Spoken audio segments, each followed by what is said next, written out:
Welcome to Sankalp Learning Solutions. Dear friends, good evening. So today we discuss about first PUC KCET Physics Oscillations and Waves chapter ಅಲ್ಲಿ. So ನಿನ್ನೆ ಕ್ಲಾಸಲ್ಲಿ ನಾವು some theory part ಅನ್ನ study ಮಾಡಿದ್ವಿ. ಹಾಗೆ so ಒಂದು 5 problems ಗಳನ್ನ solve ಮಾಡಿದ್ವಿ ಅಲ್ವಾ. So oscillations and waves based.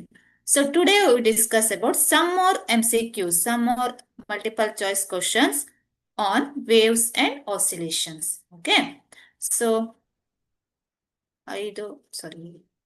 7th question complete agittu anta nenpu. So, next we go to the 8th question. We start with the 8th question. Okay. So, ಏನು ಹೇಳುತ್ತೆ 8ನೇ question ತಗೊಂಡ್ರೆ a particle is executing simple harmonic motion with an amplitude A and time period T. ಅಲ್ವಾ? A particle is executing simple harmonic motion with an amplitude A and time period T. The displacement of the particle after 2t period from its initial position is. Okay. So, ನಾವಿಲ್ಲಿ ಏನೇನ್ ಕೊಟ್ಟಿದ್ದಾರೆ given ಡಾಟಾವನ್ನ ತಗೊಂಡ್ರೆ so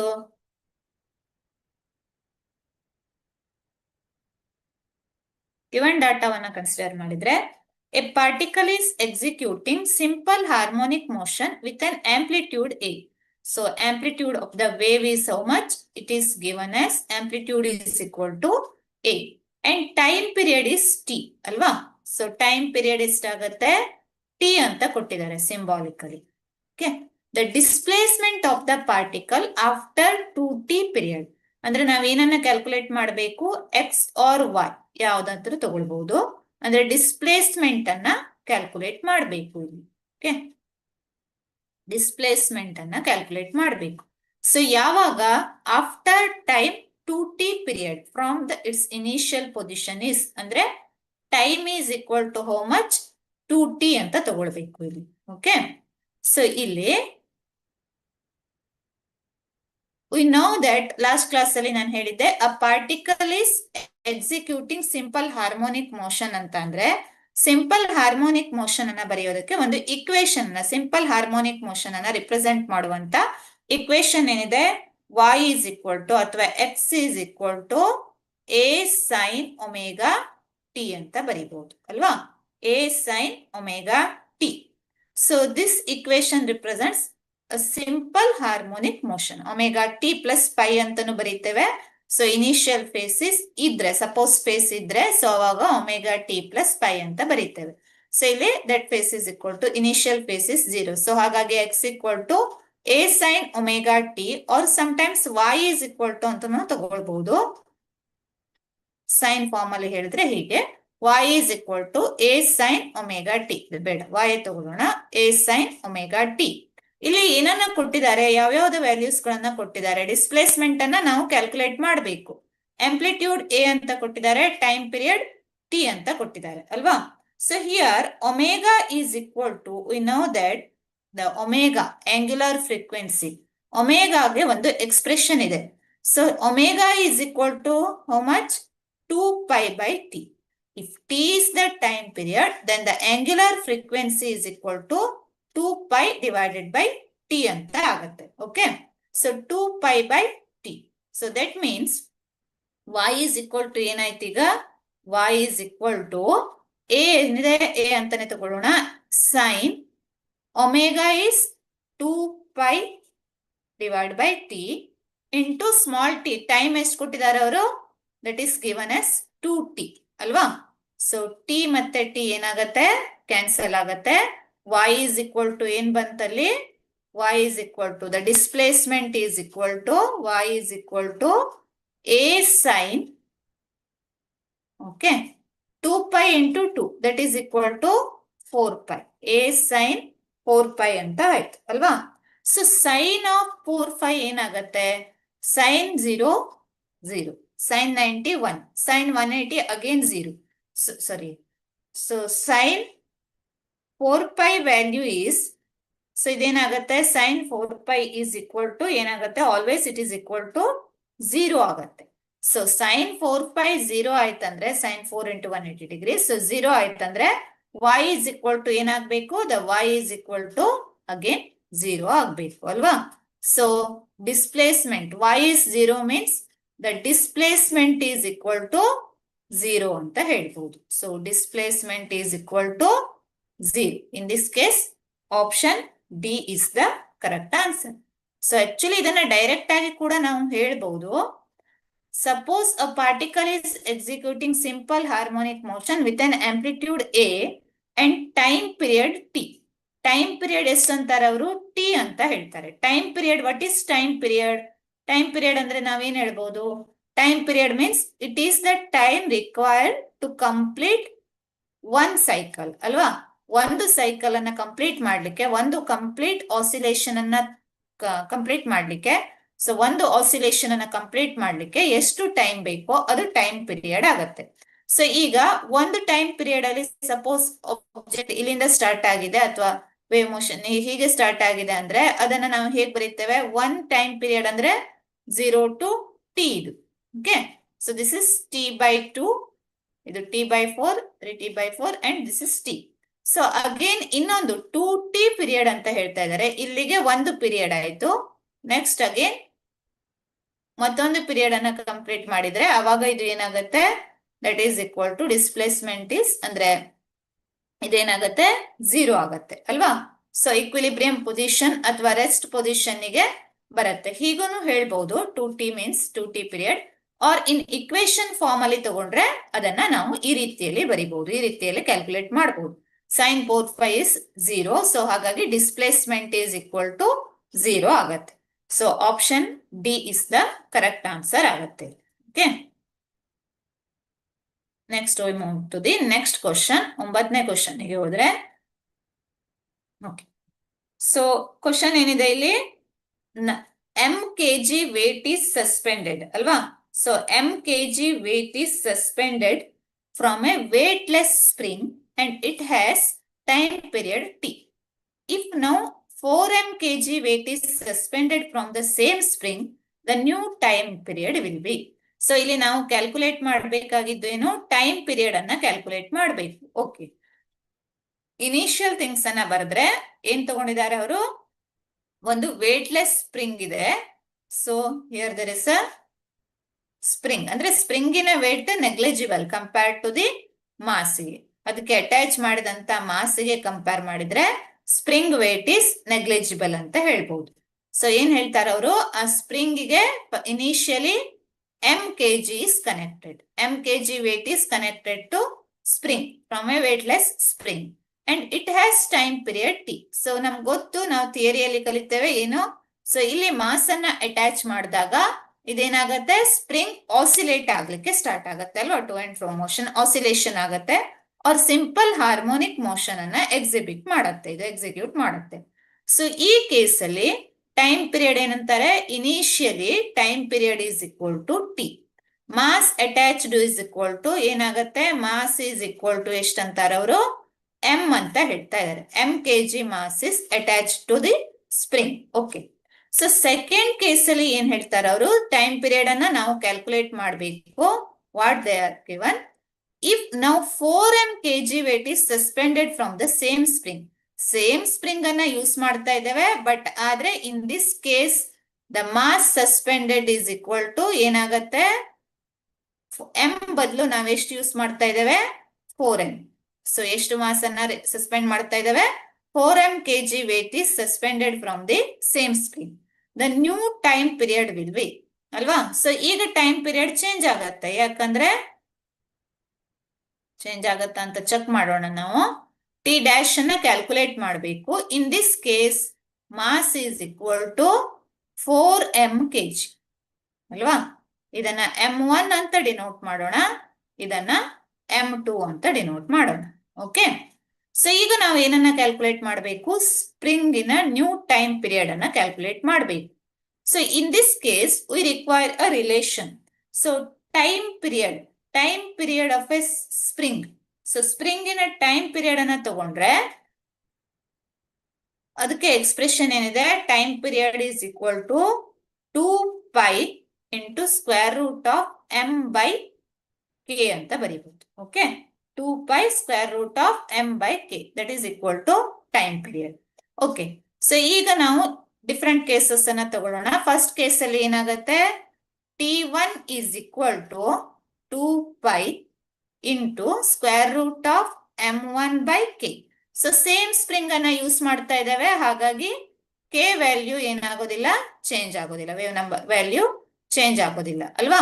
so t2 is equal to 2 pi into square root of m2 by k. Okay, so ಈಗ t1 by t2 ಮಾಡಿದ್ರೆ, t1 divided by t2 ಮಾಡಿದ್ರೆ we get t divided by t dash. t1 ಅಂದ್ರೆ t, t2 ಅಂದ್ರೆ t dash. So t dash is equal to 2 pi cancel ಆಗತ್ತೆ, square root of m1 by m2 ಉಳ್ಕೊಳ್ತದೆ ಅಲ್ವಾ sir. Square root of m1 by m2 ಉಳ್ಕೊಳ್ತದೆ, ಯಾಕಂದ್ರೆ ಉಳಿದಿದ್ದು terms ಗಳು cancel ಆಗತ್ತೆ. So square root of m1 by m2. Okay, so ನಮಗೆ ಬೇಕಾಗಿದ್ದು ಏನಿಲ್ಲಿ, ನಾವು ಟಿ ಡ್ಯಾಶ್ ಅನ್ನ ಕ್ಯಾಲ್ಕುಲೇಟ್ ಮಾಡಬೇಕು ಅಲ್ವಾ. ಸೊ ಟಿ ಡ್ಯಾಶ್ ವ್ಯಾಲ್ಯೂ ಬೇಕು. ಸೊ ಹಾಗಾಗಿ T dash is equal to how much, square root of m2 by m1 into T. Square root of m2 ಎಷ್ಟಿದೆ, 4m ಇದೆ, divide by m1 is m into T. So m ಮತ್ತೆ m cancel ಆದ್ರೆ square root of 4 ಉಳ್ಕೊಂಡು, square root of 4 ಅಂದ್ರೆ ಎಷ್ಟಾಗತ್ತೆ, 2 ಆಗತ್ತೆ ಅಲ್ವಾ, 2t. So expression ಏನಾಯ್ತು, t dash is equal to 2t. The new time period will be ಏನಾಗತ್ತೆ, 2t ಆಗತ್ತೆ. ಅಂದ್ರೆ option B is the correct answer. So ಇಲ್ಲಿ ನೀವು ನೆನ್ಪಿಟ್ಕೋಬೇಕು ಏನು, time period is directly proportional to square root of the mass ಅಲ್ವಾ. Square root of m ಗೆ directly proportional ಆಗಿರುತ್ತೆ. Okay, so next we move to the next question. 10ನೇ question ಗೆ ಹೋದ್ರೆ, okay, a simple pendulum is made of a bob which is a sphere full of mercury suspended by means of a wire. Okay, if a little mercury is drained off, the period of the pendulum will. Okay, so ಇಲ್ಲಿ ಏನ್ ಹೇಳ್ತಾರೆ, a simple pendulum is made of a bob.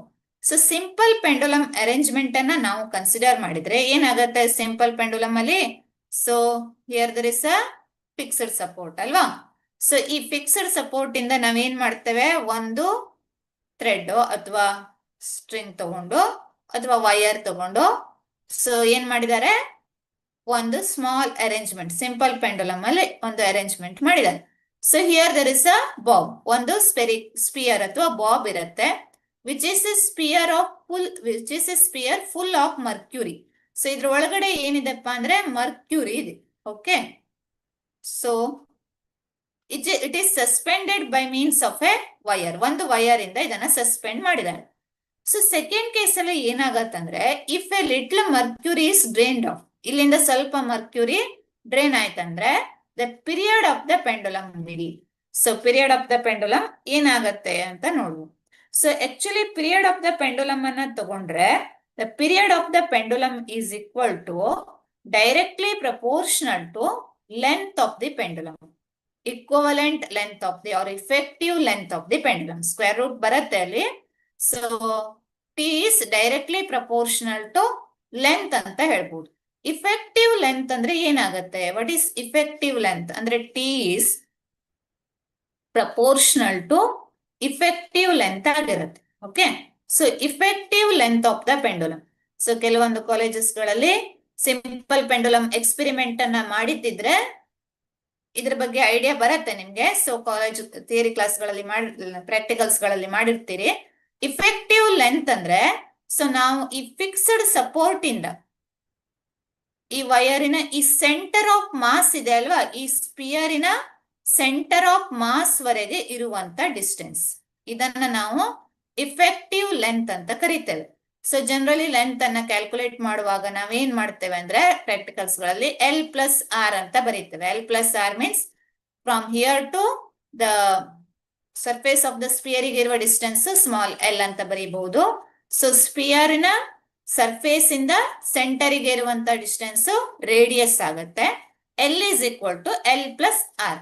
ಈ ರೀತಿಯಲ್ಲಿ ನಾವು ಬರೀಬಹುದು. Here L is called effective length ಅಂತ ಹೇಳ್ತೀವಿ. Okay, so ಈ ಇಫೆಕ್ಟಿವ್ ಲೆಂತ್ ಮತ್ತೆ time period they are directly proportional to each other. So ಈ ಕೇಸಲ್ಲಿ if a little mercury is drained off, little mercury drain off ಆಯ್ತು ಅಂದ್ರೆ ಅವಾಗ ಏನಾಗತ್ತಂದ್ರೆ the position of, okay, the position of centre of mass, ಈ point ಇದೆ ಅಲ್ವಾ, ಇದರ centre, position of centre of mass falls ಅಂತ ಹೇಳ್ಬೋದು. With respect to fixed end, ಇದು ಏನಾಗತ್ತೆ ಜಸ್ಟ್ ಕೆಳಗೆ ಹೋಗುತ್ತೆ.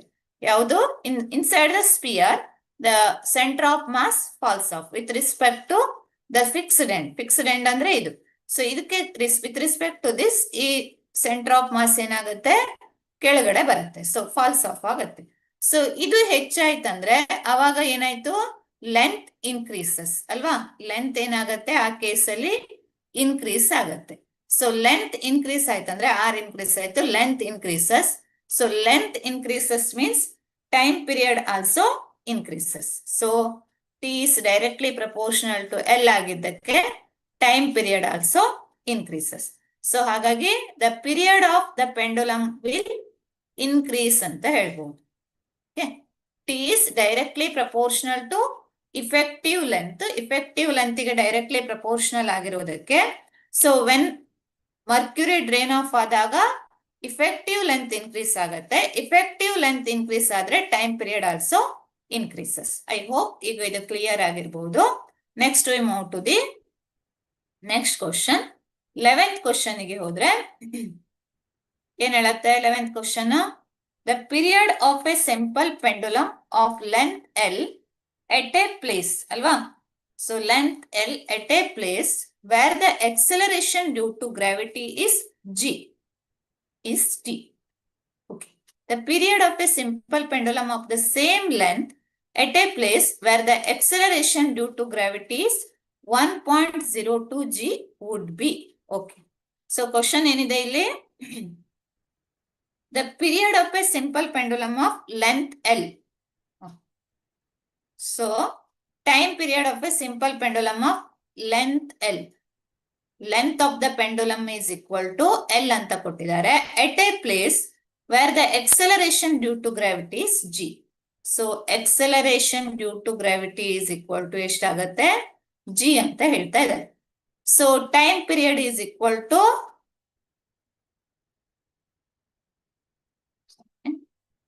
time period is equal to how much? This is equal to t. First case. Second case ಅಲ್ಲಿ ಏನ್ ಹೇಳ್ತಾರೆ ಅವರು, the period of a simple pendulum of the same length. Length ಏನಿರುತ್ತೆ same ಇದೆ. Same length means length is equal to L at a place. ಈಗ place change ಮಾಡಿದ್ದಾರೆ. where the acceleration due to gravity is 1.02 g. acceleration due to gravity ಎಷ್ಟಾಗಿದೆ ಬೇರೆ ಪ್ಲೇಸಿಗೆ ಹೋದಾಗ 1.02 g ಆಗಿದೆ. So ನಾವೇನ್ ಕ್ಯಾಲ್ಕುಲೇಟ್ ಮಾಡಬೇಕು, ಟಿ ಡ್ಯಾಶ್ ಎಷ್ಟು ಅಂತ ಗೊತ್ತಿಲ್ಲ, ದ ಟೈಮ್ ಪೀರಿಯಡ್ ಅನ್ನ ಕ್ಯಾಲ್ಕುಲೇಟ್ ಮಾಡಬೇಕು. ಟಿ ಡ್ಯಾಶ್ ಅನ್ನ ಕ್ಯಾಲ್ಕುಲೇಟ್ ಮಾಡಬೇಕು ಅಲ್ವಾ. ಓಕೆ, ಸೊ ಇಲ್ಲಿ ನಾವು ಯೂಸ್ ಮಾಡುವಂತ ಫಾರ್ಮುಲಾ ಏನಪ್ಪಾ ಅಂದ್ರೆ ಟೈಮ್ ಪೀರಿಯಡ್. ಹಿಂದಿನ ಪ್ರಾಬ್ಲಮ್ ಅಲ್ಲಿ ಹೇಳಿದಾಗೆ time period is equal to 2π into square root of L by G ಅಂತ ಇದೆ. Time period is 2π into square root of L by G. So in this case, L represents the effective length or length of the pendulum. G is the acceleration due to gravity. Okay. So ಇಲ್ಲಿ ನಾವೇನ್ ಮಾಡುವ, length same ಇದೆ, G ಮಾತ್ರ variation ಆಗಿದೆ ಅಲ್ವಾ. So T1 ಅನ್ನ or T dash, T is equal to 2π square root of L by G ಅಂತ ಇಟ್ಕೊಂಡ್ರೆ T dash is equal to 2π into square root of length same ಇರುತ್ತೆ ಎಲ್ ಅಂತಾನೆ ತಗೊಳ್ಬಹುದು. ಜಿ ವ್ಯಾಲ್ಯೂ ಮಾತ್ರ ಏನಾಗಿದೆ 1.02 ಜಿ ಆಗಿದೆ. ಓಕೆ, ಸೊ ಈಗ ಟಿ ಡ್ಯಾಶ್ ಬೇಕಲ್ವಾ ನಮ್ಗೆ. T dash by T is equal to how much, 2π cancel ಆಯ್ತು. So T dash by T ಅಂತ ತಗೊಂಡ್ರೆ that is equal to G by 1.02 G ಕೆಳಗೆ ಬರುತ್ತೆ. ಜಿ ಏನಾಗತ್ತೆ, ನ್ಯೂಮರೇಟರಿಗೆ ಹೋಗುತ್ತೆ. Square root of G divided by 1.02 G ಅಂತ ಮಾಡ್ಬೋದು. ಸೊ ಈಗ ಏನಾಯ್ತು, ಜಿ ಮತ್ತೆ ಜಿ ಕ್ಯಾನ್ಸಲ್ ಆಯ್ತು. ಸೊ ಈ ಸ್ಕ್ವೇರ್ ರೂಟ್ ಅನ್ನ ತೆಗೆಯೋದು ಕಷ್ಟ ಅಂದ್ರೆ ಸ್ಕ್ವೇರ್ ಕೂಡ ಮಾಡಬಹುದು. So this is equal to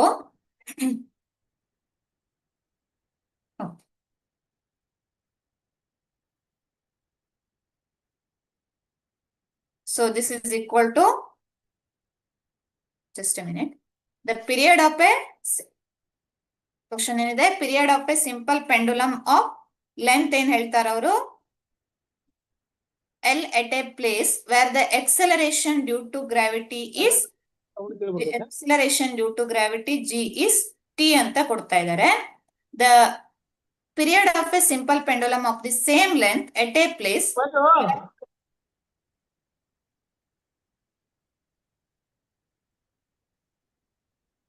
where the acceleration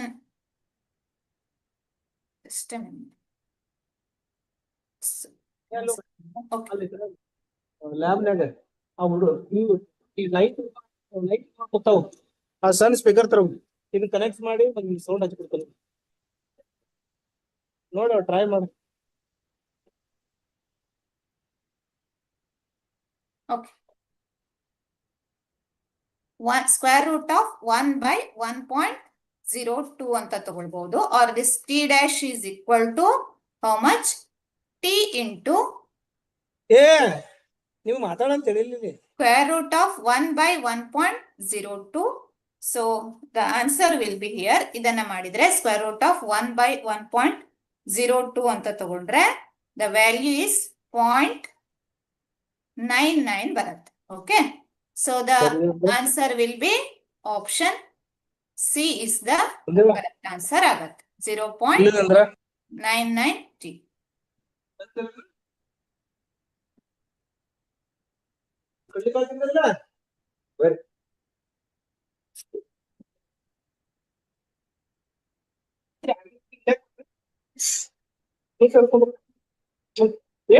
ನೀ ಇಲ್ಲ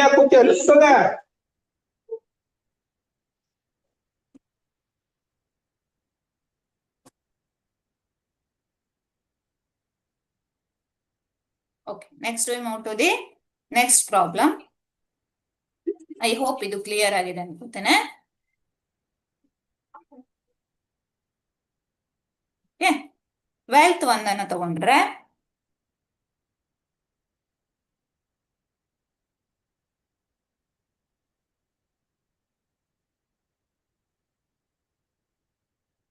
a simple pendulum when taken to a place where G decreases by 4%, then its time period will be. Okay. So last question in a continuation part ಅಂತ ಹೇಳ್ಬಹುದು. ಇಲ್ಲಿ ಎಷ್ಟು increase ಆಗತ್ತೆ, ಎಷ್ಟು decrease ಆಗತ್ತೆ ಅಂತ ಕ್ಯಾಲ್ಕುಲೇಟ್ ಮಾಡುವಂತದ್ದು. A simple pendulum when taken to a place where G decreases by 4%, then its time period will. Okay. First same case ಅನ್ನ ತಗೊಳ್ಳೋಣ. ಸೊ ಇಲ್ಲಿ ಏನ್ ಹೇಳ್ತೇವೆ ನಾವು, ದ ಟೈಮ್ ಪೀರಿಯಡ್ ಇನಿಷಿಯಲಿ ಎಷ್ಟಿತ್ತು, acceleration due to gravity is equal to G ಅಂತ ಇಟ್ಕೊಳ್ತೀನಿ. Initially the acceleration due to gravity is G ಅಂತ ಇಟ್ಕೊಳ್ಳೋಣ. So this simple pendulum is when taken to a place where G decreases by 4%, ಅಂದ್ರೆ new G ಅಂದ್ರೆ G2 is equal to ಏನಾಗಿದೆ, it decreases by 4%. Initially ಎಷ್ಟು value ಇತ್ತು ಅದಕ್ಕಿಂತ ಎಷ್ಟು decrease ಆಗ್ತಾ ಇದೆ, 4% ಡಿಕ್ರೀಸ್ ಆಗ್ತಾ ಇದೆ. 4% ಮೀನ್ಸ್ 100ಗೆ 4 ಅಲ್ವಾ. ಸೊ 100ಕ್ಕೆ 4 ಅಂದ್ರೆ 4% ಅಂದ್ರೆ, ಸೊ 4/100 ಇಂಟು G ಅಂತ ಬರೀಬಹುದು. Or this is equal to G minus 4/100 means ಅಂದ್ರೆ ಎಷ್ಟಾಗತ್ತೆ, 0.04 G ಅಲ್ವಾ. So this is equal to 0.96 G. ಅಂದ್ರೆ new G is equal to acceleration due to gravity ಎಷ್ಟು ಡಿಕ್ರೀಸ್ ಆಗಿದೆ, ಅಂದ್ರೆ 4% ಡಿಕ್ರೀಸ್ ಆಗಿದೆ. ದಟ್ ಮೀನ್ಸ್ 0.96 G ಆಗಿದೆ. ಇದರ ವ್ಯಾಲ್ಯೂ ಎಷ್ಟು, 0.96 G. ಓಕೆ. ಸೊ ನಾವ್ ಏನನ್ನ ಕ್ಯಾಲ್ಕುಲೇಟ್ ಮಾಡ್ಬೇಕಿಲ್ಲಿ, new time period. Time period ಹೇಗೆ ವೇರಿ ಆಗತ್ತೆ, G ವ್ಯಾಲ್ಯೂ 4% ಡಿಕ್ರೀಸ್ ಆಗಿದೆ, acceleration due to gravity. Then how much varies the ಯಾವುದು ಟೈಮ್ ಪೀರಿಯಡ್ ಹೇಗೆ ವೇರಿ ಆಗತ್ತೆ ಅಂತ ನೋಡ್ಬೇಕು. So we know that time period is equal to initial time period T1 is equal to T ಅಂತ ತಗೊಳ್ಳೋಣ. T2 ಎಷ್ಟು ಅಂತ ನಮ್ಗೆ ಬೇಕು. We know that formula here is T is equal to 2 pi into square root of L by G. Okay, length same ಇದೆ, G ಅಷ್ಟೇ very ಆಗ್ತಾ ಇದೆ. From this we can write T is inversely proportional to G. ಬರೀಬಹುದಲ್ವಾ? T is inversely proportional to G ಆಗಿರುತ್ತೆ. So T is inversely proportional to G means we can write it as T1 by T2. Suppose T1 by T2 ಅಂತ ತಗೊಂಡ್ರೆ that is equal to square root of G2 by G1. ಬರೀಬಹುದಲ್ವಾ? So ಯಾಕಂದ್ರೆ they are inversely proportional to each other. T1 by T2 is equal to square root of G2 by G1. Okay. So ಈಗ G2 value ಗೊತ್ತು ನಮ್ಗೆ, G1 value ಗೊತ್ತು, but ಆದ್ರೆ ಯಾವುದು ಗೊತ್ತಿಲ್ಲ, T2 ಗೊತ್ತಿಲ್ಲ ಅಲ್ವಾ? T1 is equal to T ಅಂತ ಇಟ್ಕೊಳ್ಳೋಣ.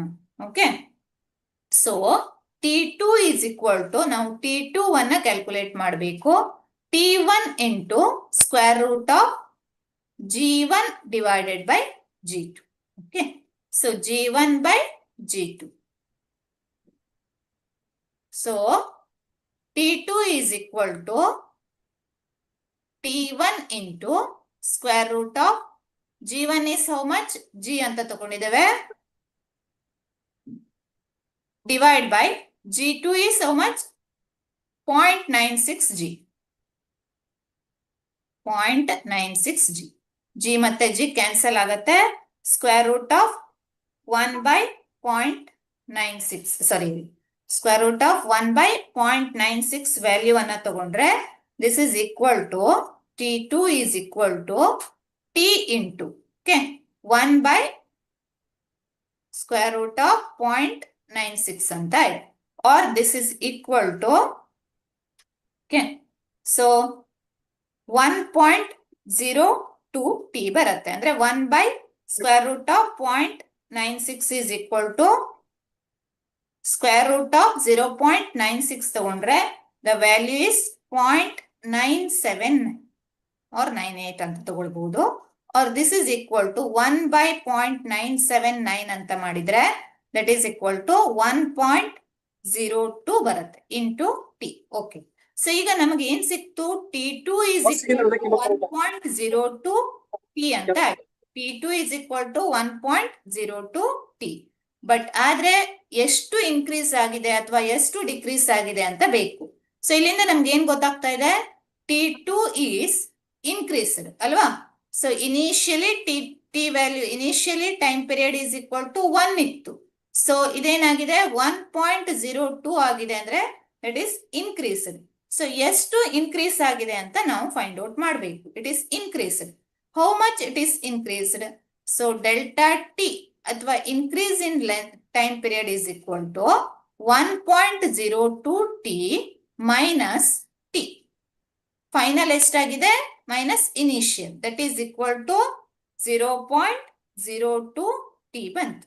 ಇದು ಚೇಂಜ್ ಇನ್ ಟೈಮ್ ಪೀರಿಯಡ್, ಅಂದ್ರೆ ಇನ್ಕ್ರೀಸ್, ಎಷ್ಟು ಇನ್ಕ್ರೀಸ್ ಆಗಿದೆ ಅಂತ ಆಯ್ತು. ಬಟ್ ಅದನ್ನ ನಾವು ಹೇಗೆ ಹೇಳ್ಬೇಕು? ಇನ್ ಟರ್ಮ್ಸ್ ಆಫ್ ಪರ್ಸೆಂಟೇಜ್ ಅಂತ ತಗೊಂಡ್ರೆ, so increase in time period ಎಷ್ಟಾಗತ್ತೆ? ಇನ್ಕ್ರೀಸ್ ಇಸ್ ಈಕ್ವಲ್ ಟು ಎಷ್ಟಾಗತ್ತೆ? 0.02 into 100 ಪರ್ಸೆಂಟೇಜ್ ಗೆ ಕನ್ವರ್ಟ್ ಮಾಡಿದ್ರೆ it is 2% of T. Okay, increase is by 2%. So the option B is the correct answer. Option B is the correct answer.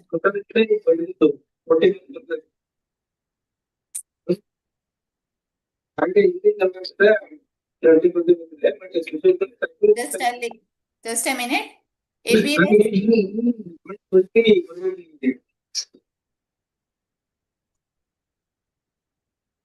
ಈಗ Google meet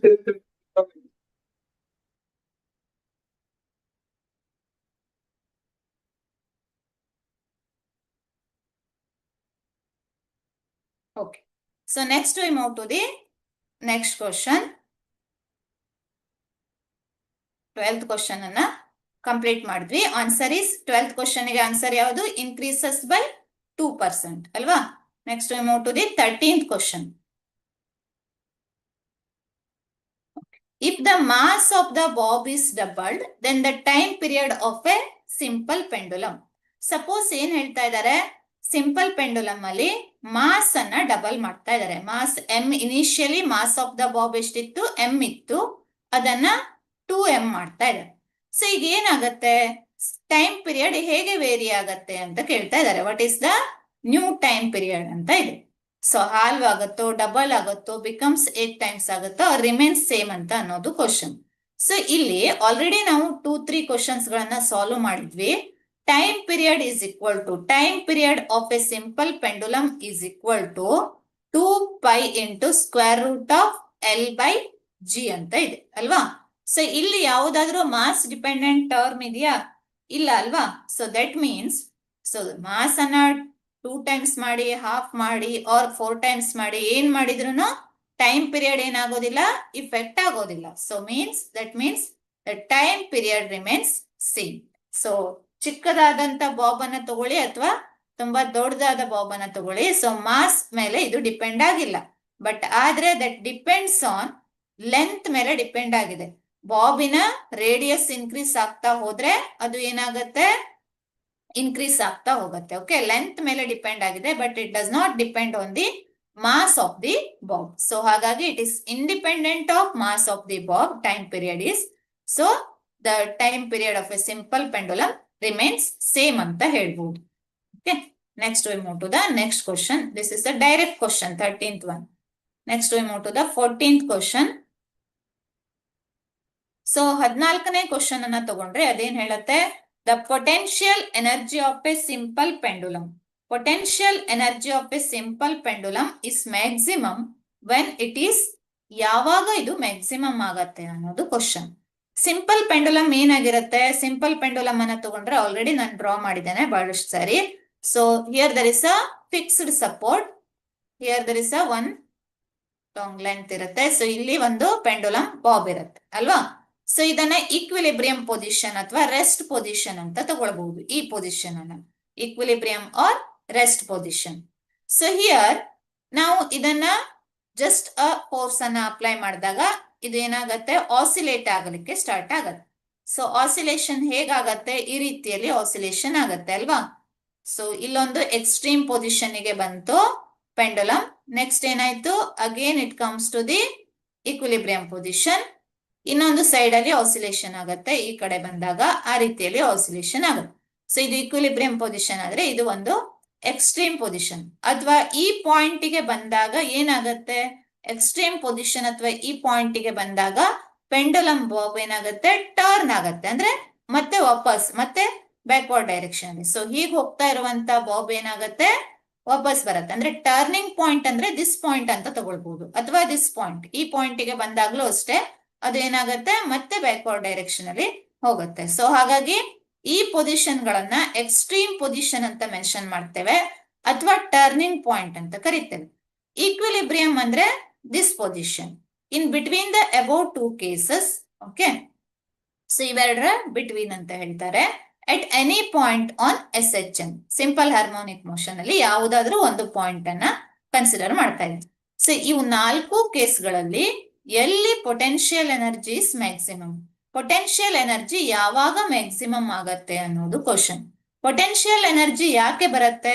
the potential energy is due to its position, ಅಲ್ವಾ? So potential energy means the energy possessed by a body by virtue of its position. So ಹಾಗೆ kinetic energy ಅಂತ ಇನ್ನೊಂದು term ಬರುತ್ತೆ.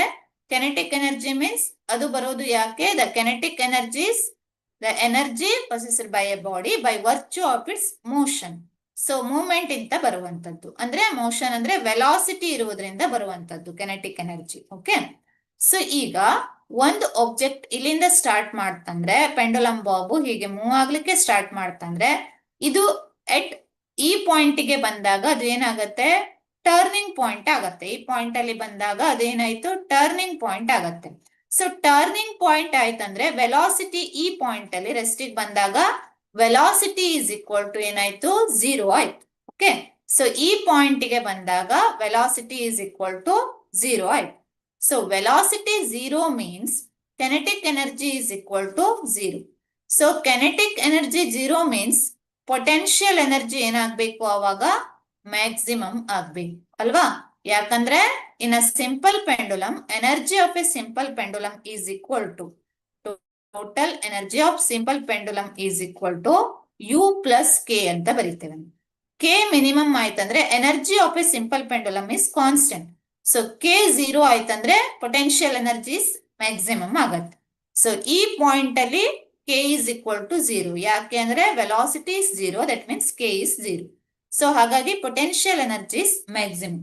So ನಾವೇನ್ ಹೇಳ್ಬಹುದು, at the turning point. Some questions ಅಲ್ಲಿ ಇದನ್ನ extreme position ಅಂತ ಮೆನ್ಷನ್ ಮಾಡಿರ್ತಾರೆ. Or at the turning point the potential energy of a simple pendulum is maximum ಅಂತ ಹೇಳ್ಬೋದು. Okay, so next we move to the next question, 15th question.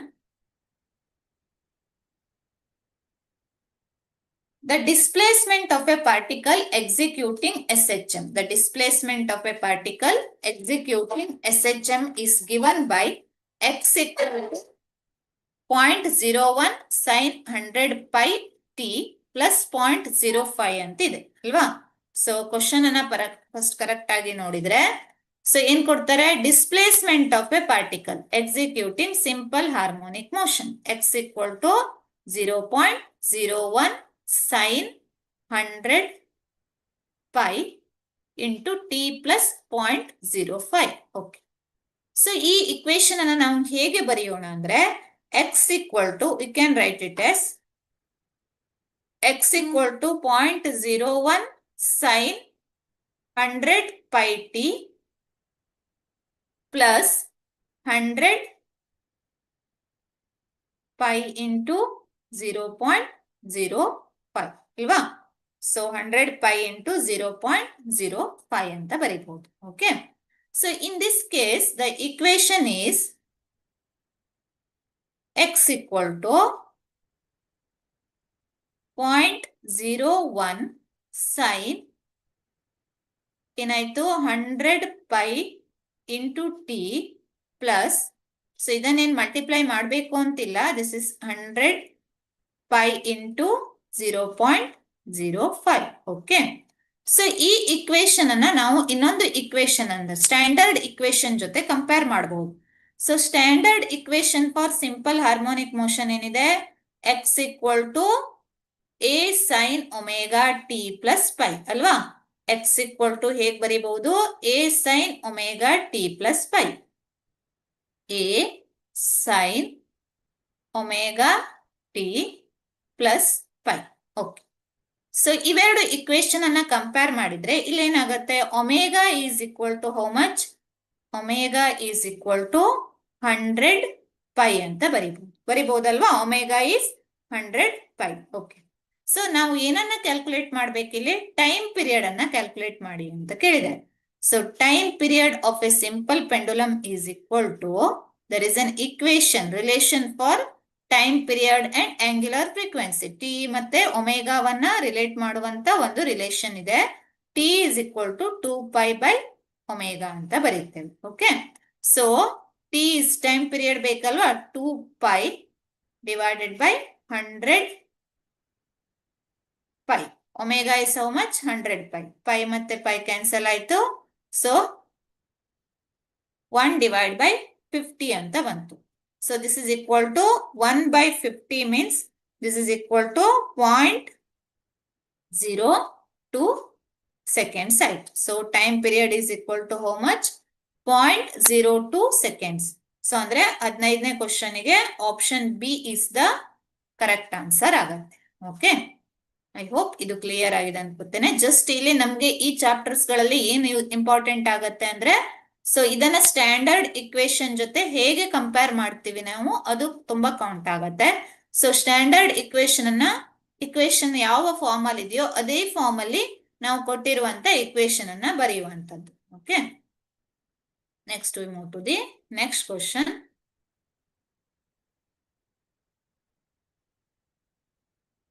16th question ಗೆ ಹೋದ್ರೆ ಇಲ್ಲೇನಿದೆ question, y is equal to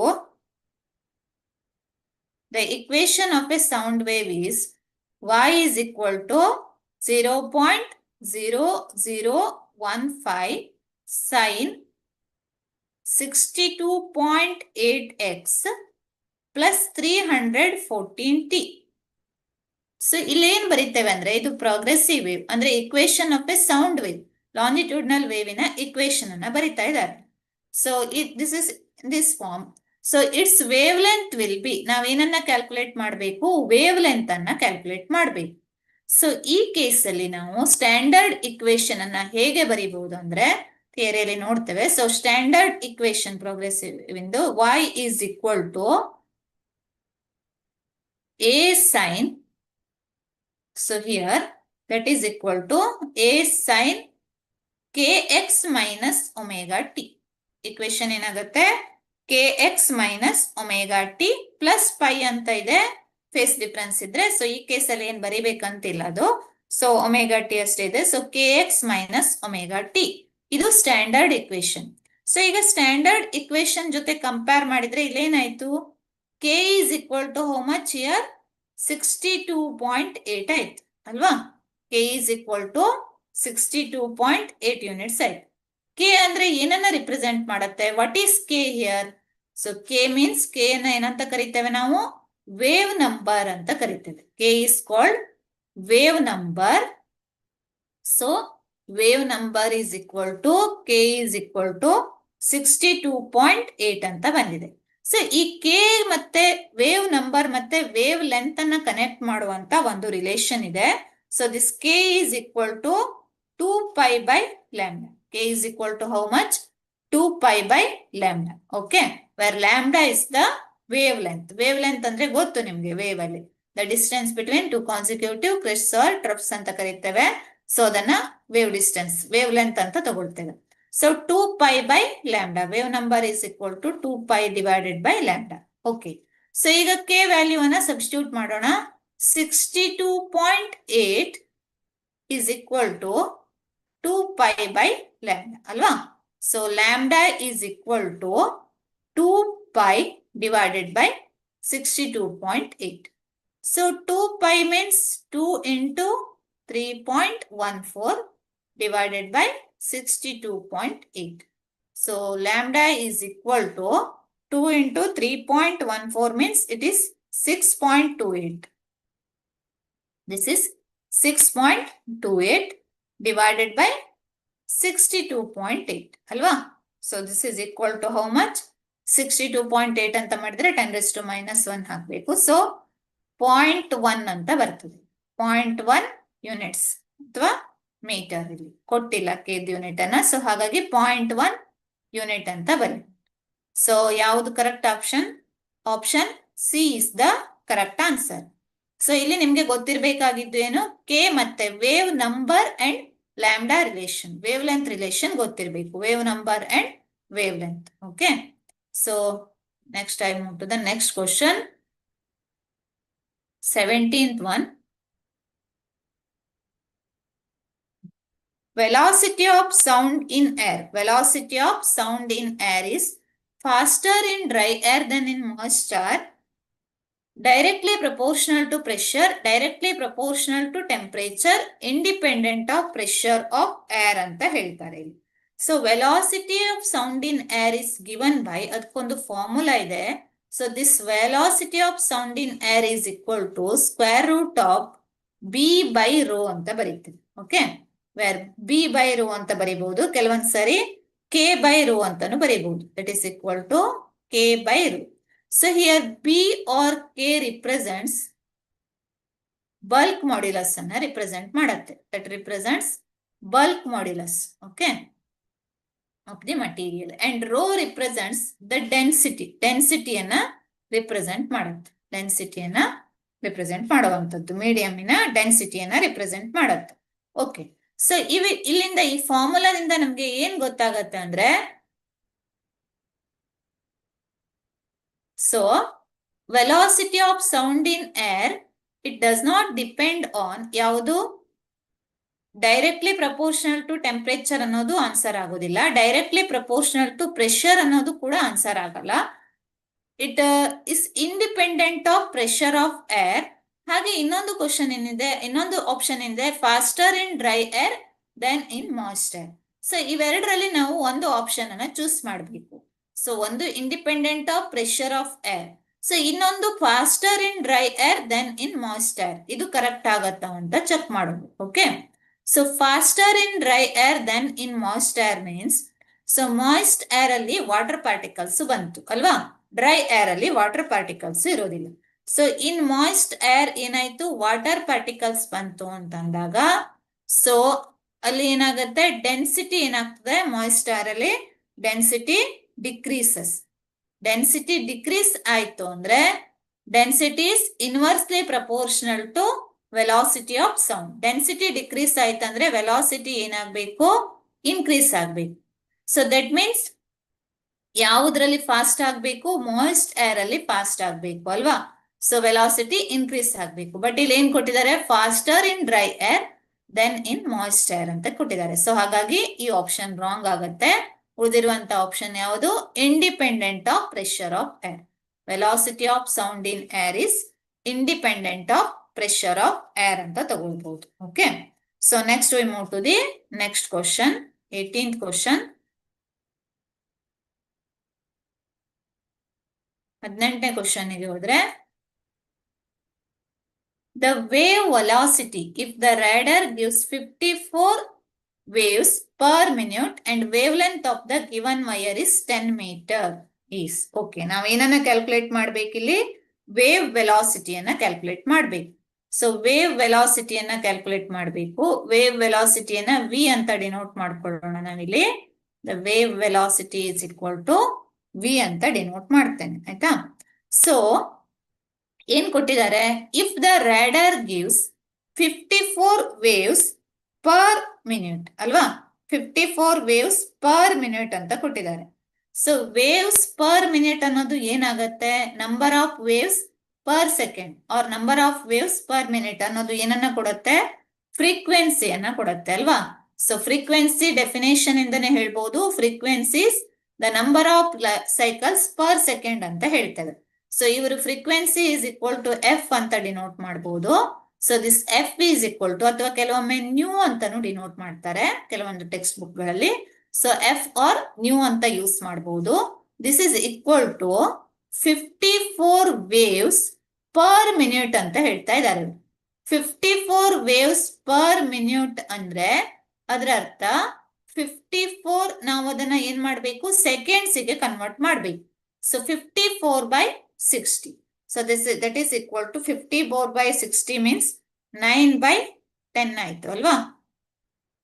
9 6 10 9 by 10 means that is equal to 0.9 ಆಯ್ತು. ಇದು ಏನು 0.9 ಆಯ್ತು. ಯಾವುದು, ಫ್ರೀಕ್ವೆನ್ಸಿ 0.9 ಹರ್ಟ್ಸ್ ಆಯ್ತು.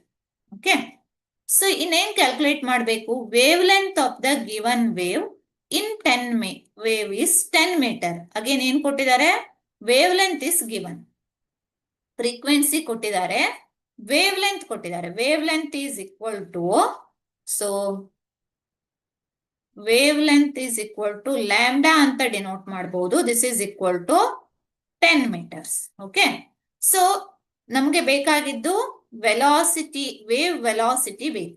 So this wave velocity is equal to, ವೆಲಾಸಿಟಿಯನ್ನ ನಾವು ಹೇಗೆ ಡಿಫೈನ್ ಮಾಡ್ತೇವೆ, distance travel divide by time taken ಅಲ್ವಾ.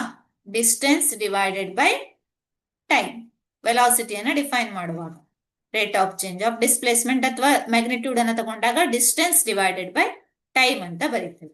So here in this case ಇಲ್ಲಿಂದ ಇಲ್ಲಿ ತನಕ ಇದು ಏನಾಗತ್ತೆ, ಲ್ಯಾಂಬ್ಡಾ ಆಗತ್ತೆ. ಓಕೆ, ಸೊ ಇಲ್ಲಿಂದ ಇಲ್ಲಿಗೆ ಡಿಸ್ಟೆನ್ಸ್ ಲ್ಯಾಂಬ್ಡಾ ಆಯ್ತು. ಇಲ್ಲಿಂದ ಇಲ್ಲಿಗೆ ಹೋಗ್ಲಿಕ್ಕೆ ಎಷ್ಟು ಟೈಮ್ ತಗೊಳ್ತದೆ ಅಂದ್ರೆ ಟಿ ಟೈಮ್, ಒಂದು ಟೈಮ್ ಪೀರಿಯಡ್ ಅನ್ನ ಕಂಪ್ಲೀಟ್ ಮಾಡುತ್ತೆ.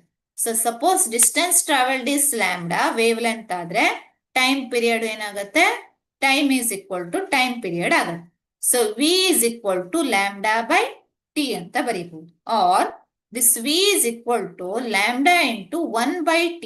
So 1 by t, the reciprocal of time period is nothing but frequency, ಅಲ್ವಾ. So v is equal to f lambda ಅಂತ ಆಯ್ತು. ಸೊ ಹಾಗಾದ್ರೆ ಇಲ್ಲಿ ನಾವು ಈ ರಿಲೇಷನ್ ಅನ್ನ ಯೂಸ್ ಮಾಡಬಹುದು.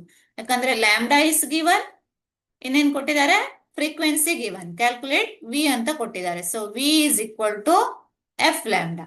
V is equal to F lambda means V is equal to F is 0.9 into lambda is 10. So V is equal to ಎಷ್ಟು 9 meter per second ಅಂತ ಬಂತು. So option C is the correct answer ಆಗತ್ತೆ. So ಇದಕ್ಕೆ 18ನೇ ಕ್ವಶನ್ಗೆ option C is the correct answer. Okay, I hope ಇದು clear ಆಗಿದೆ ಅನ್ಸುತ್ತೇನೆ. Next we move to the next question. 19ನೇ ಕ್ವಶನ್ಗೆ ಹೋದ್ರೆ, ಓಕೆ, ಸೊ ಲಾಂಗ್ ಇಕ್ವೇಶನ್ ಇದೆ ಇಲ್ಲಿ. ಕ್ವಶನ್ ಏನಿದೆ, a transverse wave propagating along x axis is represented by, ಏನ್ ಹೇಳ್ತಾರೆ, y x t is equal to 8.0 sine of 0.5 pi x minus 4 pi t minus pi by 4. Okay. Where x is in meter and t is in seconds. The speed of the wave is, ಏನನ್ನ calculate ಮಾಡಬೇಕು, v ವ್ಯಾಲ್ಯೂವನ್ನ ನಾವು ಇಲ್ಲಿ calculate ಮಾಡುವಂಥದ್ದು. Okay, so v ವ್ಯಾಲ್ಯೂವನ್ನ ಹೇಗೆ calculate ಮಾಡಬಹುದು ಅಂದ್ರೆ, just ನಾವಿಲ್ಲಿ ಏನ್ ಮಾಡ್ತೇವೆ, the given equation is compared with the standard equation. So standard equation ಏನಿದೆ ಇಲ್ಲಿ, ಟ್ರಾನ್ಸ್ವರ್ಸ್ ವೇವಿನ standard equation is y is a function of x and t, a sin, okay, kx minus omega t plus pi. ಇದು equation. Standard equation ಏನಾಗುತ್ತೆ, kx minus omega t plus pi ಆಗತ್ತೆ. When x wave propagating along x axis ಅಂತ ಇದ್ರೆ, positive x axis ಅಂತ ಇದ್ರೆ. Okay, so in this case k is equal to how much? K is equal to ಎಷ್ಟಾಗತ್ತೆ? K is equal to 0.5 pi ಆಯ್ತು ಅಲ್ವಾ? So K is 0.55 and omega is equal to 4 pi ಆಯ್ತು. So ನಾವೇನನ್ನ calculate ಮಾಡಬೇಕು, velocity of sound ಅನ್ನ, sorry not sound, velocity of sound ಅನ್ನ, velocity of wave ವೆಲಾಸಿಟಿಯನ್ನ calculate ಮಾಡಬೇಕು. So wave speed of the wave ಅನ್ನ ಕ್ಯಾಲ್ಕುಲೇಟ್ ಮಾಡಬೇಕು. So speed of the wave is equal to, last question ಅಲ್ಲಿ ನೋಡಿದ್ವಿ ನಾವು, speed of the wave is lambda by T ಅಂತ ಬರೀಬಹುದು. Wavelength divided by T ಅಂತ ಬರೀಬಹುದು.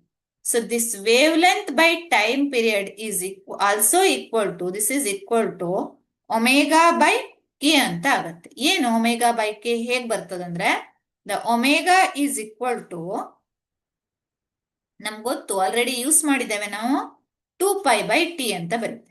Omega is 2 pi by t. ಹಾಗೆ k is equal to 2 pi by lambda, ಇದು ಕೂಡ ನಾವು ಯೂಸ್ ಮಾಡಿದ್ದೇವೆ ಅಲ್ವಾ? ಸೊ ಲಾಸ್ಟ್ 11ನೇ ಕ್ವಶನ್ ಅಲ್ಲಿ ಯೂಸ್ ಮಾಡಿದ್ದೇವೆ. K is equal to 2 pi by t, ಇದು relation. Omega is equal to, sorry not 2 pi by t ಅಲ್ಲ, 2 pi by lambda and omega is 2 pi by t. So ಇಲ್ಲಿಂದ ಈ relation ಇಂದ ನಾವೇನ್ ಬರೀಬಹುದು, the speed of wave is equal to omega by k ಅಂತ ಬರೀಬಹುದು ಅಲ್ವಾ? Lambda is equal to 2 pi by k ಆಯ್ತು. So T is equal to t, omega is equal to 2 pi by t. That means t is equal to 2 pi by omega ಅಂತ ಬರೀಬಹುದು. Okay, so this omega by k, omega ಎಷ್ಟಿದೆ, 4 pi ಇದೆ, divided by K ಎಷ್ಟಿದೆ, 0.5 pi ಅಲ್ವಾ? So this is equal to, pi ಮತ್ತೆ pi cancel ಆಯ್ತು, this is equal to 4 by 5 into 10 raised to minus 1, that is 4 by pi is equal to 0.8 into 10 raised to minus 1, numerator ಗೆ ಹೋದಾಗ plus 1 ಆಯ್ತು, that is equal to 8 meter per second. Option D is the correct answer. So just ನಾವು ಈ problem ಅನ್ನ solve ಮಾಡುವಾಗ ಒಂದು standard equation ಜೊತೆ compare ಮಾಡಬೇಕು. ನೆಕ್ಸ್ಟ್ ಕೆ ಮತ್ತೆ ಒಮೆಗಾ ವ್ಯಾಲ್ಯೂ ಅನ್ನ ಬರೆದು ವೆಲಾಸಿಟಿ ಆಫ್ ವೇವ್ ಅಥವಾ ಸ್ಪೀಡ್ ಆಫ್ ದ ವೇವ್ಗೆ ಇಕ್ವೇಶನ್ ಅನ್ನ ಬರೆದ್ರೆ ಆಯ್ತು ಅಷ್ಟೇ. ಐ ಹೋಪ್ ಇದು ಕ್ಲಿಯರ್ ಆಗಿದೆ ಅನ್ಕೋತೇನೆ. Next move to the next problem. ಚೆನ್ನಾಗಿದೆ ಇದು ಕ್ವಶನ್. 20th ಕ್ವಶನ್ ಗೆ ಹೋದ್ರೆ, a wave in a string has, question ಅಷ್ಟೇ ಲಾಂಗ್ ಆಗಿದೆ. Wave in a string has an amplitude of 2 centimetre ಅಲ್ವಾ. ಸೊ ಏನ್ ಕೊಟ್ಟಿದ್ದಾರೆ, ಆಂಪ್ಲಿಟ್ಯೂಡ್ ಕೊಟ್ಟಿದ್ದಾರೆ, amplitude of 2 centimetre.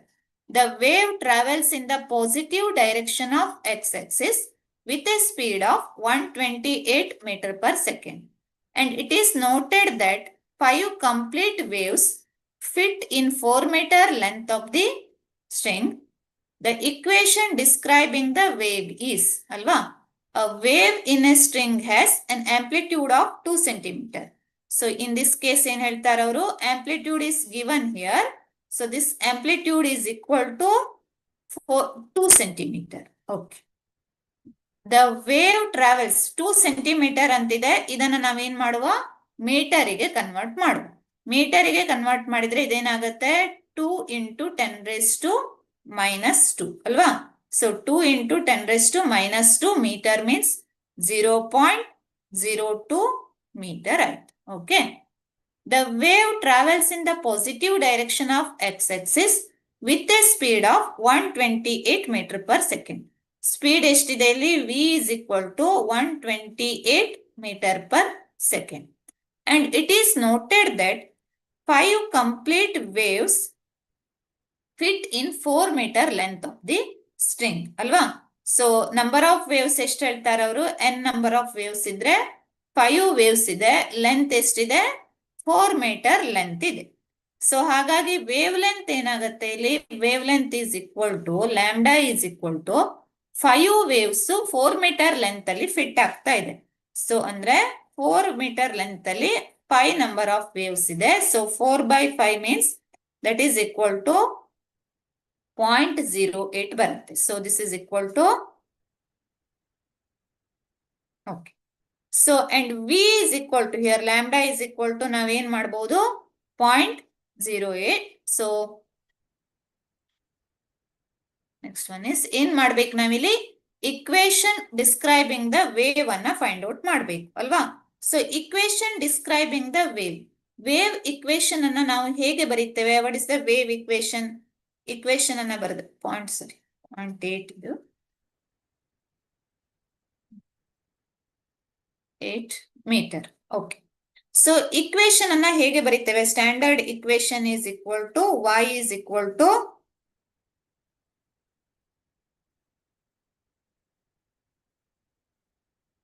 a sin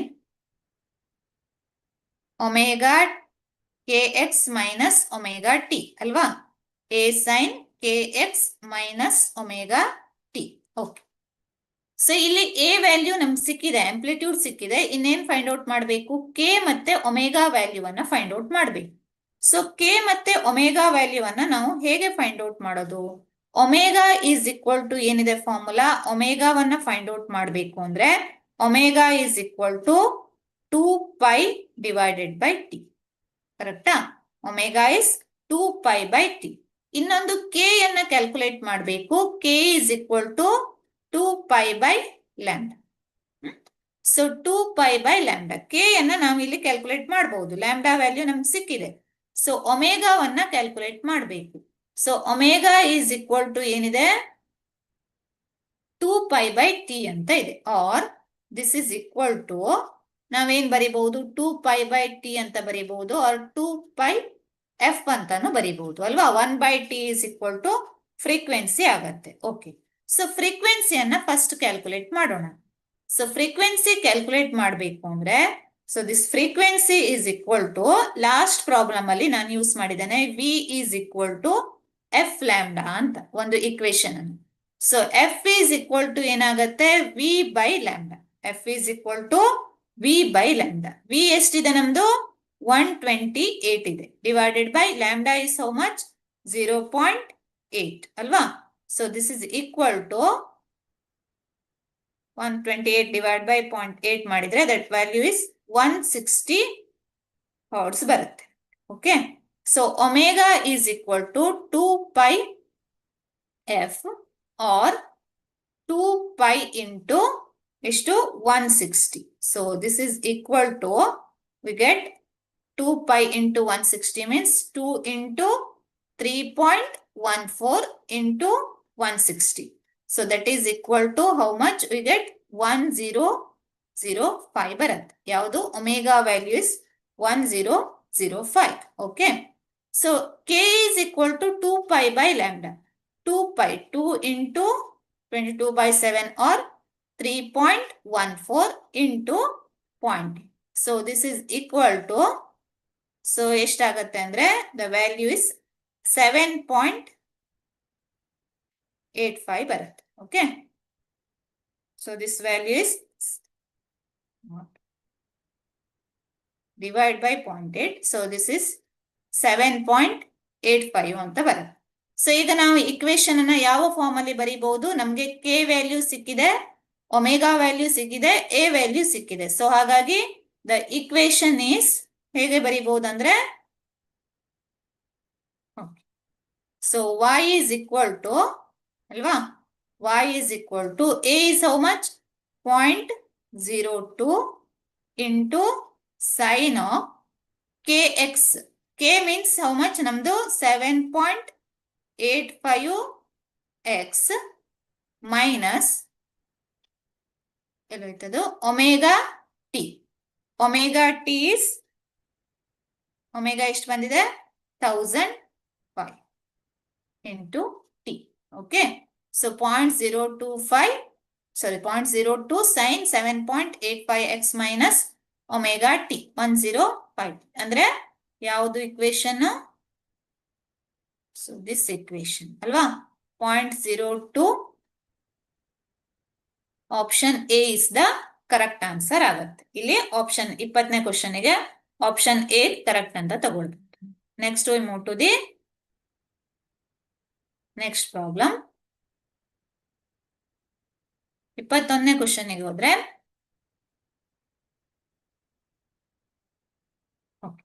a transverse wave is represented by y is equal to a sin omega t minus kx.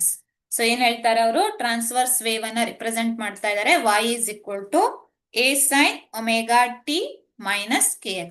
The value of the wavelength for which wave velocity equals to the maximum particle velocity. Okay, so ಒಂದು wave ಅನ್ನ ಕೊಟ್ಟಿದ್ದಾರೆ ಇಲ್ಲಿ. Wave is equal to y is equal to a sin omega t minus kx. a sin omega t minus kx ಅಲ್ವಾ? So question ಹೀಗಿದೆ, the value of the wavelength for which wave velocity equal to the maximum particle velocity. ಅಂದ್ರೆ ನಾವ್ ಏನನ್ನ find out ಮಾಡಬೇಕು?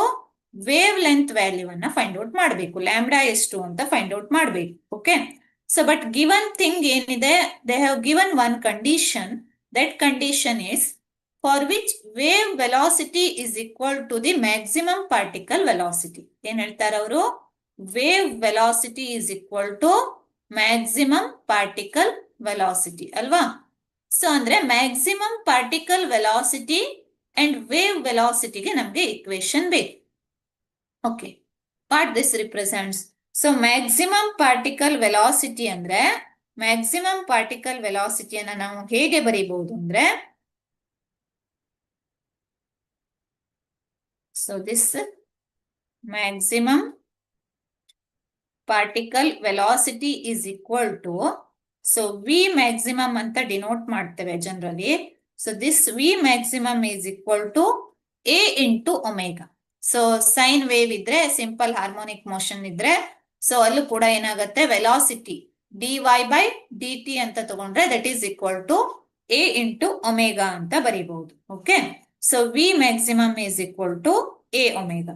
R ಇನ್ನೊಂದು, wave velocity is equal to omega is equal to ಏನಾಗತ್ತೆ?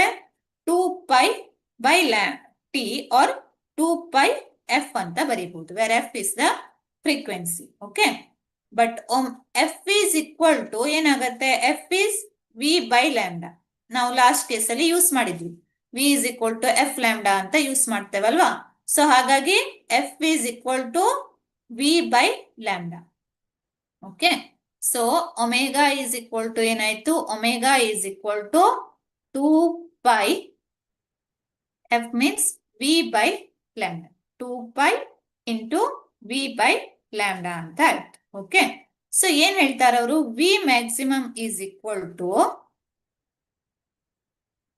A into omega ಅಂದ್ರೆ ಏನಾಯ್ತು, 2 pi by lambda into v ಅಲ್ವಾ. So 2 pi by lambda into V.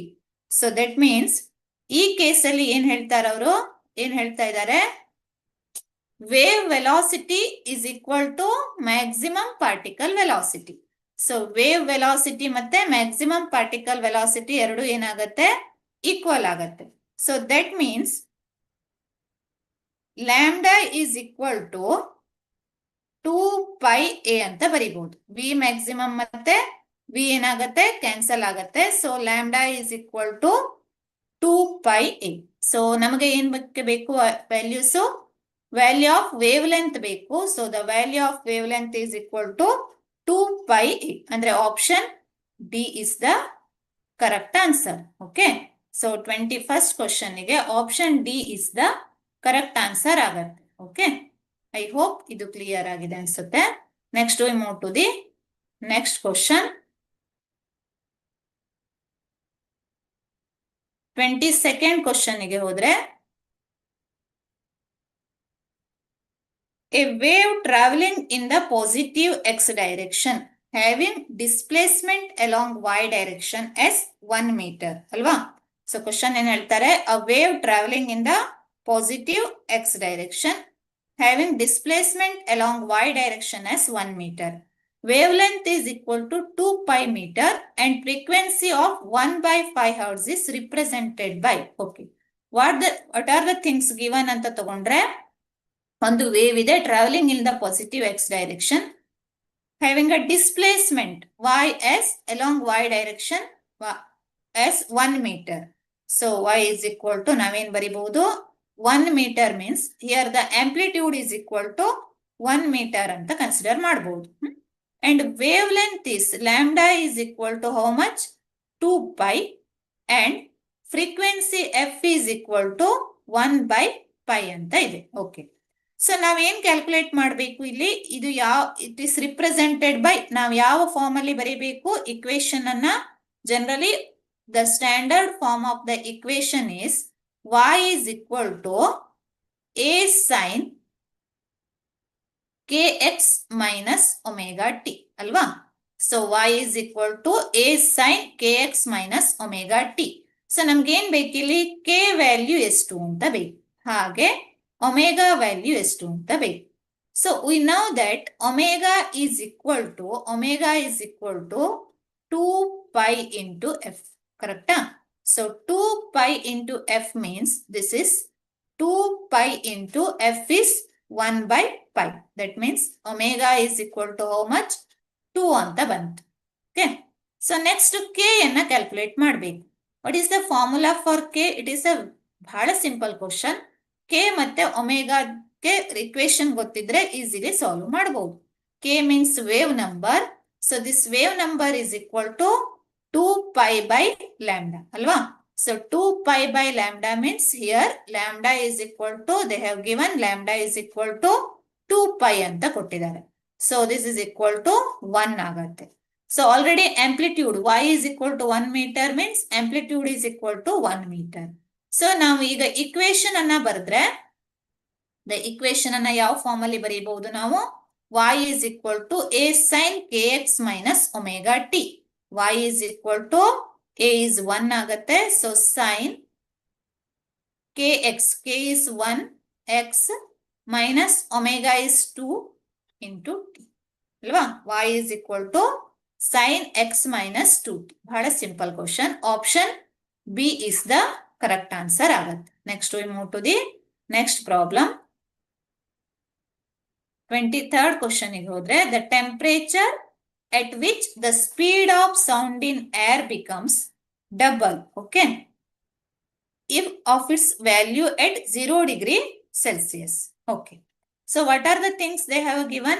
The temperature at which the speed of sound in air becomes double ಅಂತ ಹೇಳ್ತಾರೆ. The speed of sound in air. Initially ಅದರ speed ಎಷ್ಟಿತ್ತು? v ಇತ್ತು ಅಂತ ಇಟ್ಕೊಳ್ಳೋಣ.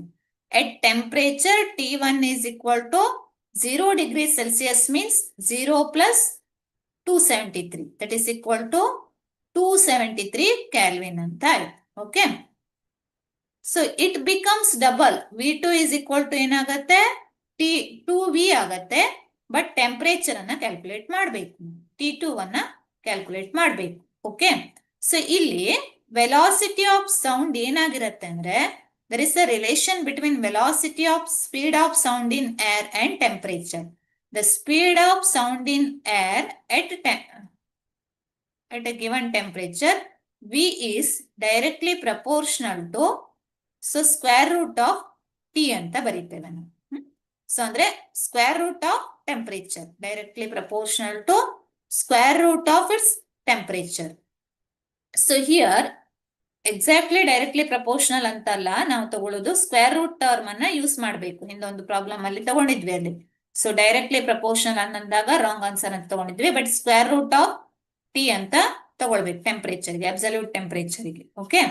So ಇಲ್ಲಿಂದ ನಾವೇನ್ ಹೇಳ್ಬೋದು? V is directly proportional to square root of T means V1 divided by root T1 is equal to V2 divided by root T2 ಅಂತ ಬರೀಬಹುದು. ಓಕೆ. ಆರ್ ನಮ್ಗೆ ಏನ್ ಬೇಕು? V2 by V1 is equal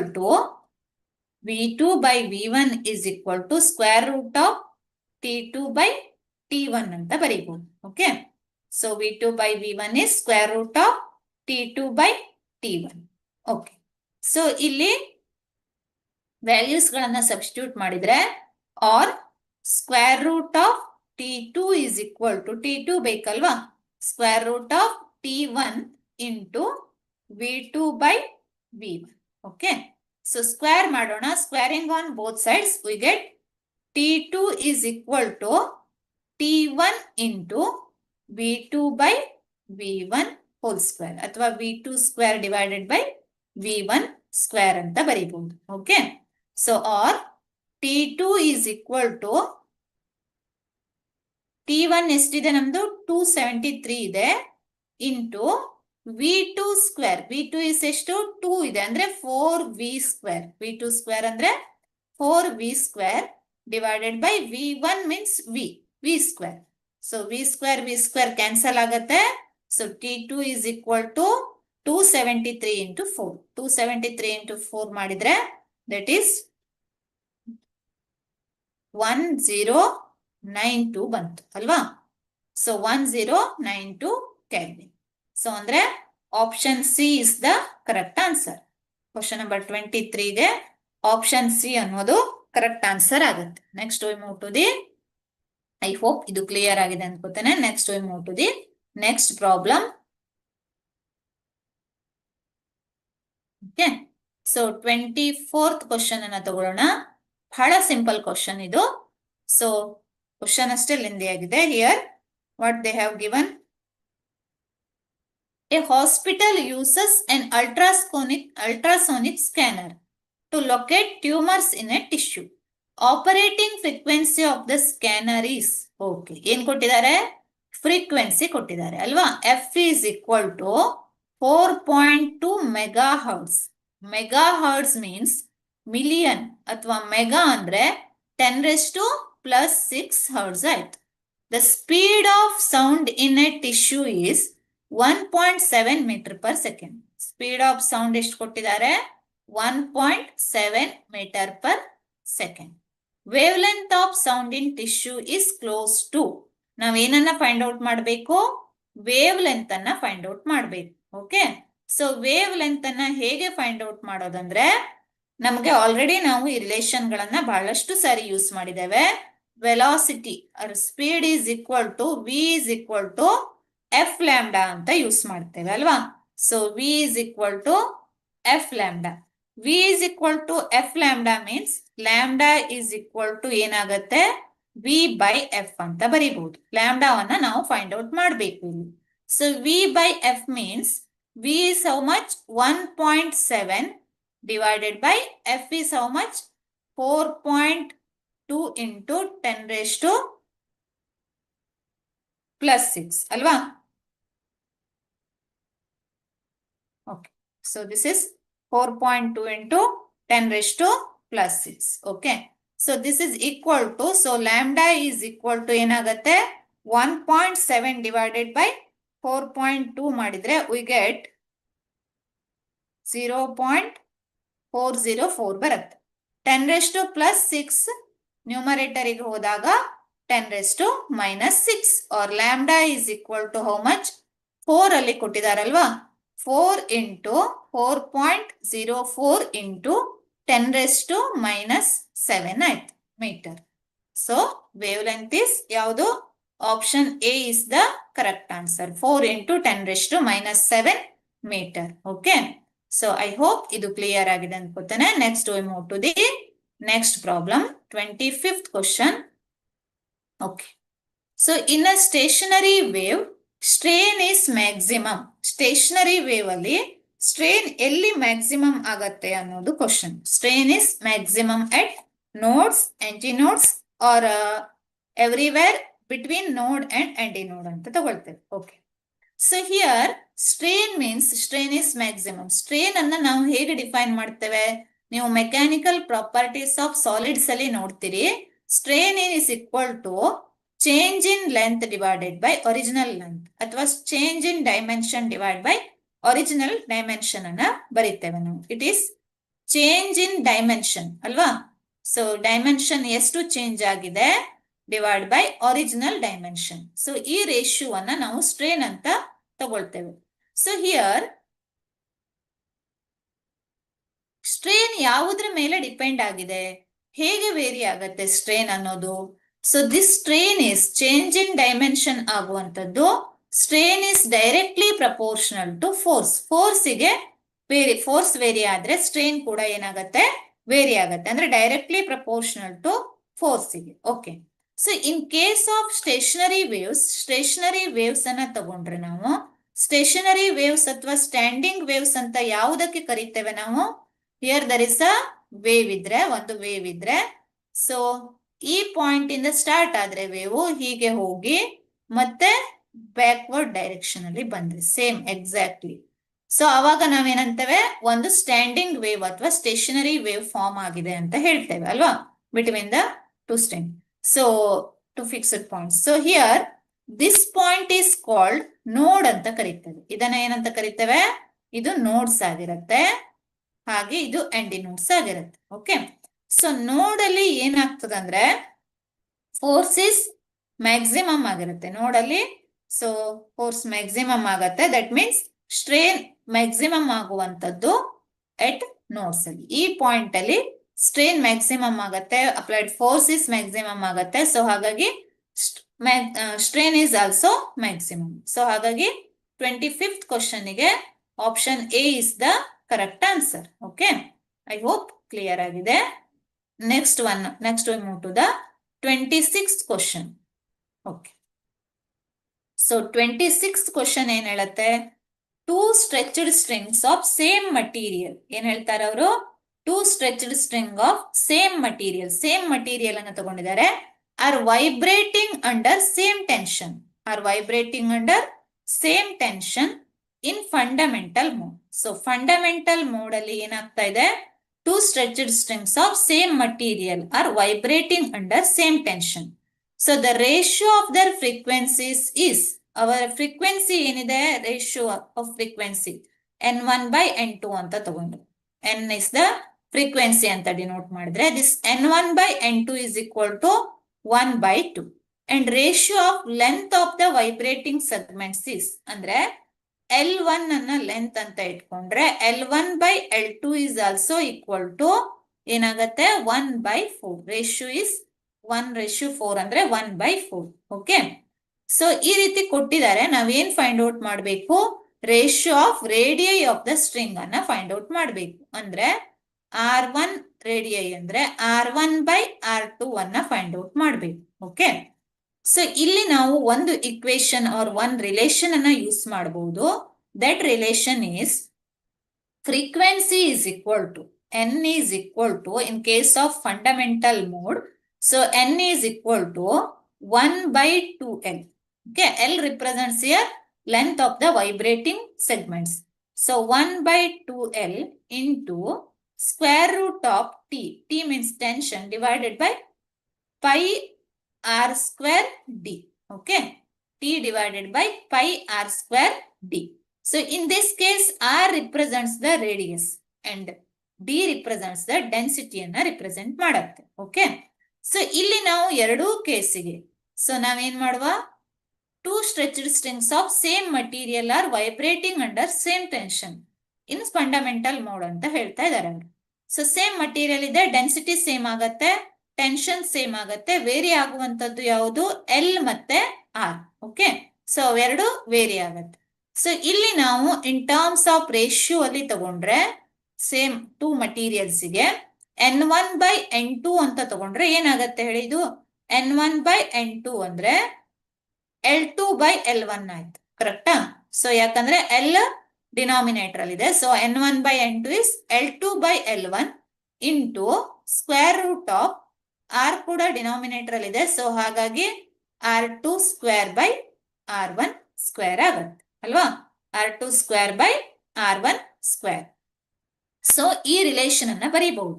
so ಈ relation ಹೇಗೆ ಬಂತು ಅಂದ್ರೆ using this relation, frequency is equal to 1/2L square root of T by pi R square D. Okay, so ಇಲ್ಲಿ ನಾವು ಹೇಗೆ ತಗೊಳ್ಬಹುದು, ನೆಕ್ಸ್ಟ್ ನಾವು ಫೈಂಡ್ ಔಟ್ ಮಾಡಬೇಕಾಗಿದ್ದು ಏನು, R1 R2 ವ್ಯಾಲ್ಯೂಸ್ ಬೇಕು ನಮ್ಗೆ, ಅಥವಾ ರೇಷಿಯೋ ಬೇಕು.